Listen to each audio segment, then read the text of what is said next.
Hey guys, and welcome to another video.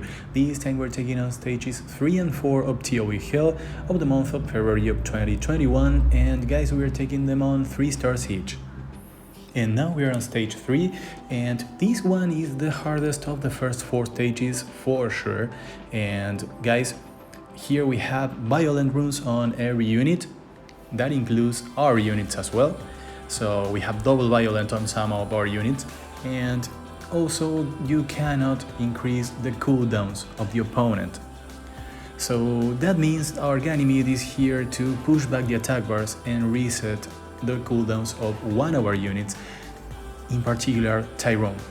Okay, because Ganymede is here to help control the enemy team, to help prevent the enemy team from moving. So we have Rika, who will move before Tyrone, and she will apply slow on the opponent team.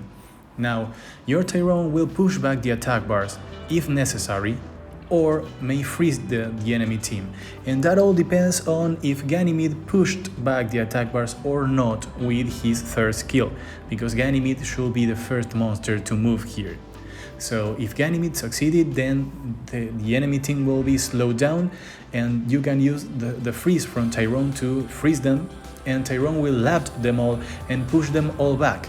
And once Tyrone pushes back, your Ganymede can reset Tyrone, so you have yet another pushback from Tyrone.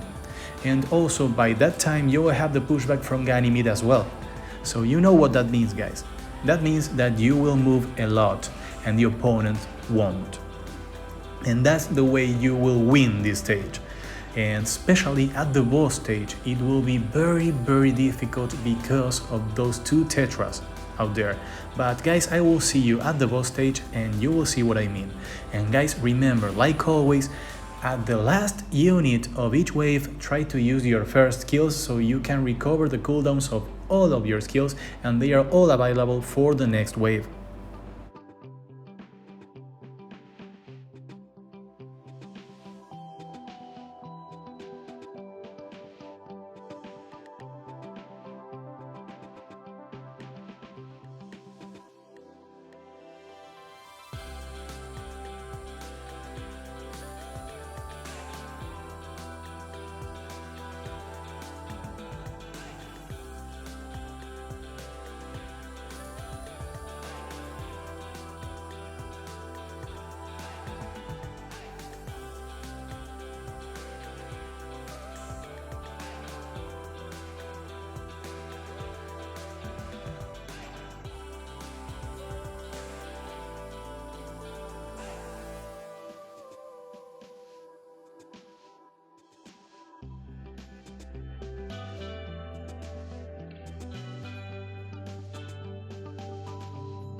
Well guys, here we are, and since we have Lauren here, it's very easy to use the first skill of our units when there's only one opponent monster.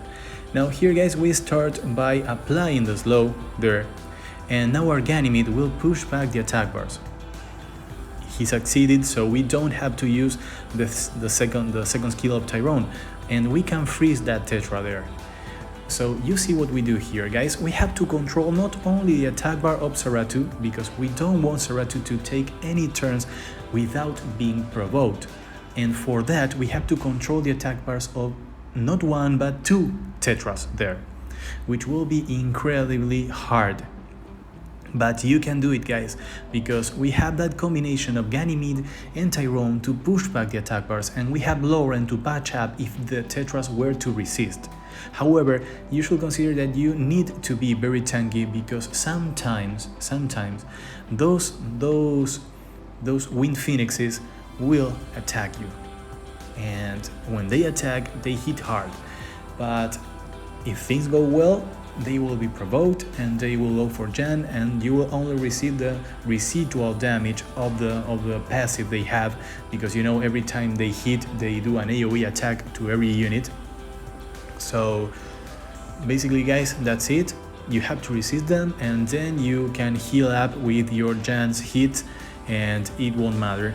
So here it's a war of control, guys. you see this full fight will be slow because you don't have a strong damage dealer. However, you have defense rate, which really helps to kill Zeratu a little bit faster, but you have to control the full team all the time, and that will be very hard. That's why this stage I thought was one of the hardest I faced in a very long time, and the stipulations here are really annoying because sometimes when Tetras take a turn, because you can't prevent them from taking a turn, they will proc, and they may proc another time, and that means that they will remove all the detrimental effects on their team, and they will also heal the opponent. So you may go back to turn 1, you know, they may cleanse and heal, and then you did nothing. So you have to try to control those Tetras, and for that you have the right units, which are Ganymede and Tyrone, and you have Lauren to patch up whenever they resist. So guys, as you can see, this will be very slow, but we will end up winning here, okay? We should not fail. This is a very well thought and good team, so I think this should be enough for everyone. And of course guys, if the Zeratu gets a turn, procs twice, gets immunity, gets attacks again, well, you may end up losing. You know, whenever you're facing violent runes, there are certain situations that are quite out of your control. So that could happen, but with this team I think that you have very good chances of winning this. Of course, they will require your very good runes, but these units can be used on PvP as well, so they may deserve some of your good runes, sorry. So guys, I will show you the runes after this run, and well, I will see you there.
Well guys, that was tough, but we did it, and here are the runes, and I will see you on stage 4.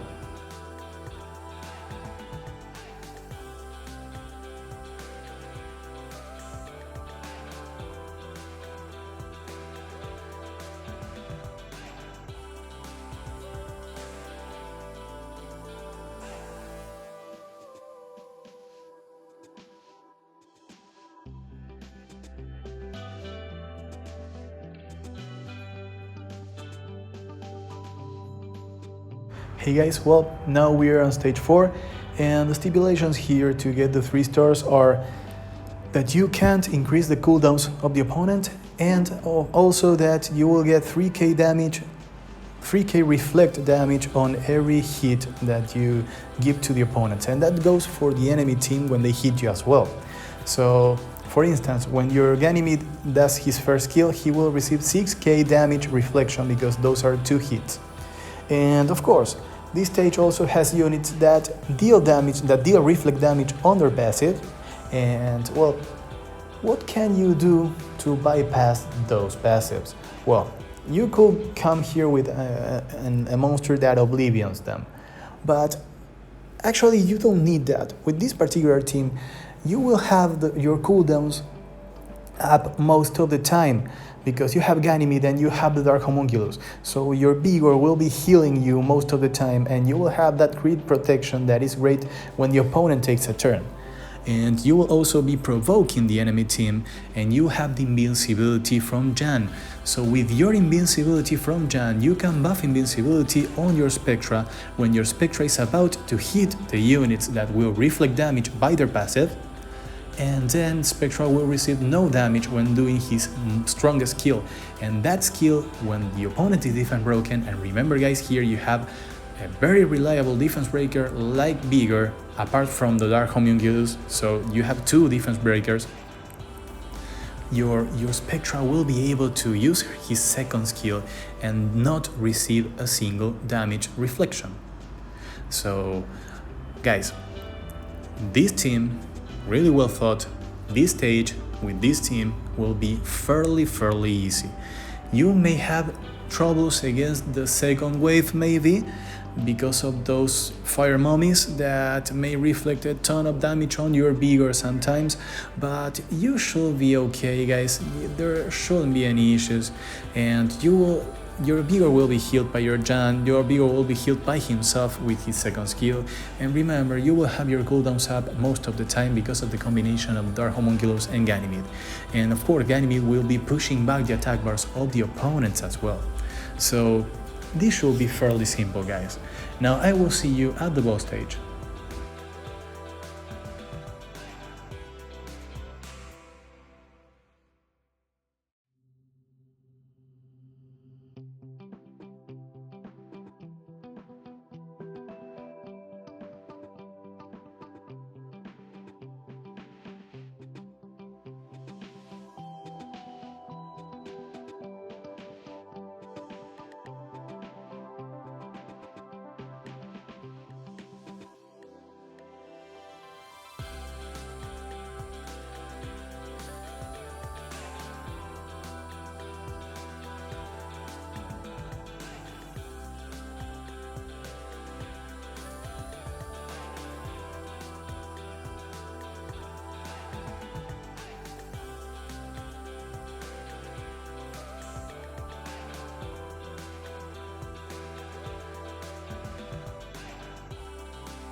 And here we are almost done with the final wave, the second wave actually.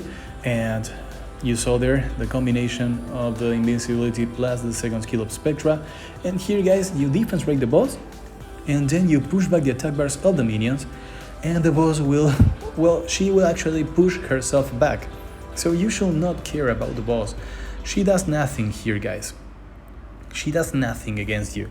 As long as you have invincibility on your Jan and you have the rest of her team provoked, the boss is a joke. So you will reset your skills, you will push back the opponent. Remember, you cannot reset their skill cooldown, so you will go straight for the boss and you will kill her like she's nothing, and you don't care about being attack broken because you are dealing damage based on her max HP. So that means nothing to you guys. That's fairly easy. I don't think you will find an easier boss in TOE Hell.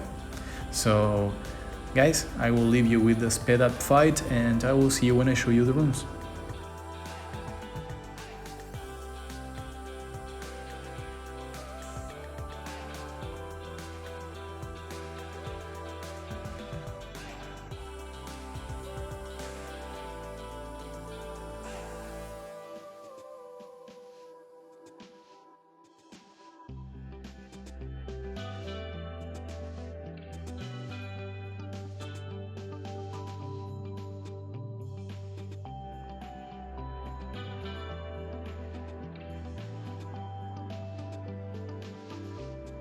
So these are the rules guys, and if this was useful for you, please leave a thumbs up, leave a comment, subscribe. Remember, it will help me a lot. If you have any questions, let me know in the comment section, and I will be very happy to reply like always, and I will see you all in the next one guys. Bye bye.